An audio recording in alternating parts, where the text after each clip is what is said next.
아니 북한 김여정 한마디에 민주당 굽신거린다고? 안녕하세요, 진보수청년입니다. 북한 김여정 한마디에 대북전단 살포 금지했을까요? 바야흐로 어느 날 북한의 김여정이 대북전단 살포 금지를 멈추라는 담화를 낸 다음날 후속 조치로 남북 공동연락사무소 폐지를 거론합니다. 6월 9일에는 남북 통신 연락선을 단절했다고 했습니다.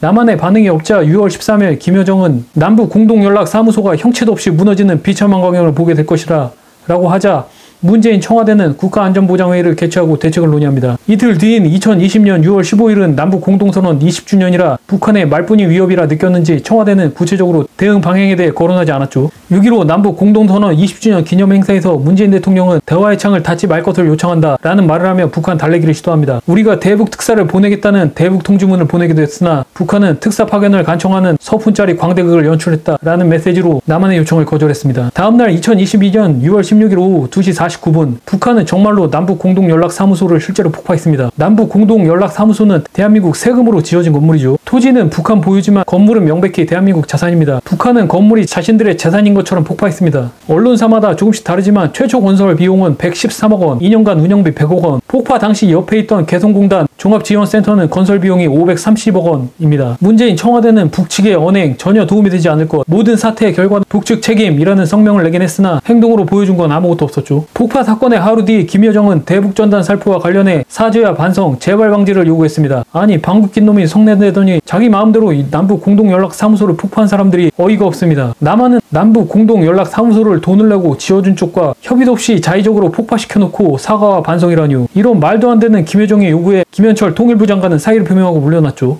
도둑이 몽둥이를 든다라는 말이 딱 맞는 표현입니다. 맞은 놈보다 때린 놈이 더 화를 내는 상황입니다. 적반하장이었죠. 때린 놈은 멀쩡한데 맞은 놈이 자리에서 물러났습니다. 참 이해되지 않는 광경입니다. 이 엄청난 문제에 대해 민주당 여권 정치인들의 발언이 엄청난 논란이 됐죠. 송영길 외통위 위원장은 이를 의심케 하는 말을 합니다. 남북연락사무소 폭파를 대포로 안 한 게 어디냐라고 했습니다. 고사총으로 안 쏴 죽이고 권총으로 쏴 죽여서 고맙습니다 라고 말하는 격이죠. 북한이 장사포로 서울을 공격하면 핵 안 쓴 게 어디냐라고 할 인간입니다. 어느 나라 국회의원인지 참 어처구니 없는 발언입니다. 개성공단은 노무현 정부 시절 우리 세금과 우리 기업들이 자본으로 건설한 것입니다. 북한은 노동력과 토지만 제공했죠. 그런데 지금 어떻습니까? 북한의 개성공단은 완전 폐쇄됐고 대한민국과 우리 기업들은 권리 행사를 1%도 못하고 쫓겨났습니다. 금강산 관광지구도 똑같죠. 금강산과 개성공단은 북한의 돈줄 역할을 해온 겁니다. 엄청난 양의 외화를 마련해 그 돈은 다 어디에 썼겠습니까? 우리 세금과 기업들의 투자로 벌어들인 외화로 핵 개발했습니다. 결론적으로 이 두 개의 대북 사업이 대한민국에 안겨준 것은 아무것도 없습니다. 전쟁 대신 평화를 안겨줬다는 목소리도 있지만 사실을 말하면 전쟁 대신 핵 인질이 됐다고 표현하는 것이 확실합니다. 핵 인질이 돼서 우리가 지어준 건물을 함부로 폭파하는 세력에게 질질 끌려다니기도 하고 대포로 폭파하지 않고 폭약으로 폭파해줘서 고맙다고 인사해야 되는 이 상황을 어떻게 생각하십니까? 지금까지 진보수청년이었습니다.